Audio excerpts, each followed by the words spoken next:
Hello everyone, this is Aditya, and today we're going to solve this problem without using double integrals. If you would have explored this problem, you know that it is a very great problem, but many people give the solution using double integrals. But I will try to give it solution without using that. So let's see how we can solve this. But before that, please do like, share, subscribe my channel, and please support this video. Now let's start. So basically, we can clearly see that it is an even function that fx is equal to e to the power negative x square. So f of negative x is also equal to e to the power negative x square, right?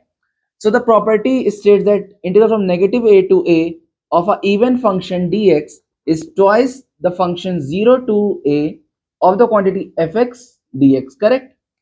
So we can apply the same property in this case also, right?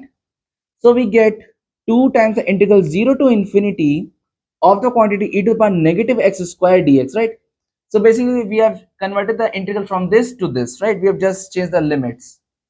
Hence, we need to evaluate this integral, then multiply it by 2, right? Okay.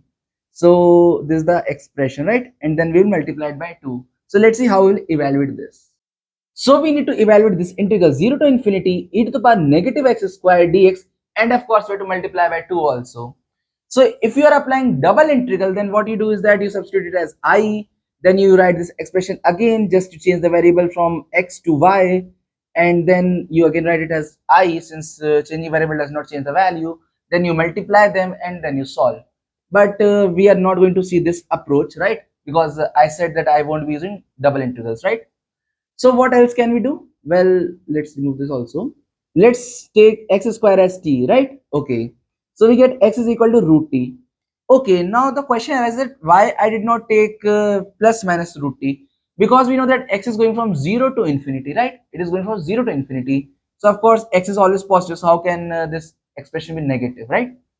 Hence we get dx is equal to 1 by 2 root t dt, correct? Simple. Okay. Just substitute over here. So when x is 0, then it is 0, t is also equal to 0. And when x is approaching towards infinity, then t is also approaching towards infinity, right? So we get e to the power negative t dt, dx is this expression 2 root t, right? Correct. And remember one thing, we have to multiply it by 2 also, right? We can write it over here also, right? So 2 and 2 gets cancelled, right? Okay. So it becomes 0 to infinity e to the power negative 1 by 2 e to the power negative t dt, right? This is the expression. Now let's evaluate this. So we get integral from 0 to infinity t to the power negative 1 by 2 e to the power negative t dt, right? Now you know one thing, that integral from 0 to infinity of t to the power n e to the power negative t dt is equal to n factorial, if you know the gamma function, which is equal to gamma of n plus 1, correct? Right? So it means that when you substitute n is equal to over here as negative 1 by 2, you get this expression 0 to infinity t to the power negative 1 by 2 e to the power negative t dt is equal to what? Is equal to negative 1 by 2 factorial, or it is equal to gamma of 1 by 2, correct? Simple, right? Okay, but how do we evaluate gamma of 1 by 2, or that is negative 1 by 2 factorial? And it is really amazing also that we are calculating the factor of a negative fraction, because generally we calculate for natural numbers or whole numbers. So it is really amazing. So let's see how we will solve it. So we have got that this expression is equal to gamma of 1 by 2, which is equal to negative 1 by 2 factorial, but we don't know how to calculate its value. So there's something called a beta function. Let's see that. So beta of m comma n is twice the integral 0 to pi by 2 of the quantity sine of the quantity theta raised to the power 2 m minus 1, basically sine raised to the power 2 m minus 1 theta into cos 2 n minus 1 theta d theta, right? This is the expression. Okay. And there's a identity that beta of m comma n is equal to gamma of m into gamma of n divided by gamma of m plus n. And of course, if you want to learn all this, I've covered it in a one shot regarding engineering mathematics. You can watch that lecture. So what you can do is that just substitute, since we want the value of 1 by 2, so we substitute m is equal to n is equal to 1 by 2, right? Let's substitute it. So we get beta of 1 by 2 comma 1 by 2 is equal to gamma of 1 by 2 into gamma of 1 by 2 divided gamma of 1 by 2 plus 1 by 2, right? Okay.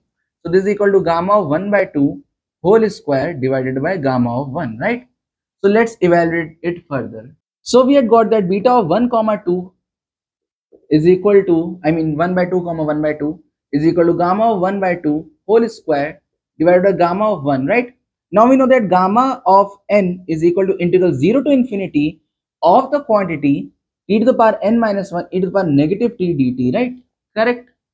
So if you substitute gamma of 1, you will get integral 0 to infinity t to the power 0 e to the power negative t dt, and if you evaluate, you will get it as 1, or basically it is equal to 0 factorial. Since here it was 0, so it is 0 factorial. What is 0 factorial? It is equal to 1. Simple. So from this we can say that beta 1 comma 1 by 2 comma 1 by 2 is equal to gamma of 1 by 2 whole square. Now how do we evaluate this expression? Now let's see that.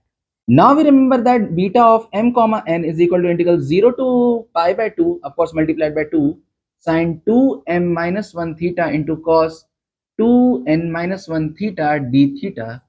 Let's substitute 1 by 2 and 1 by 2 in place of m and n. You get 0 to pi by 2 of the quantity sine of 2 into 1 by 2 minus 1 is equal to 0 theta cos to the power 0 theta d theta.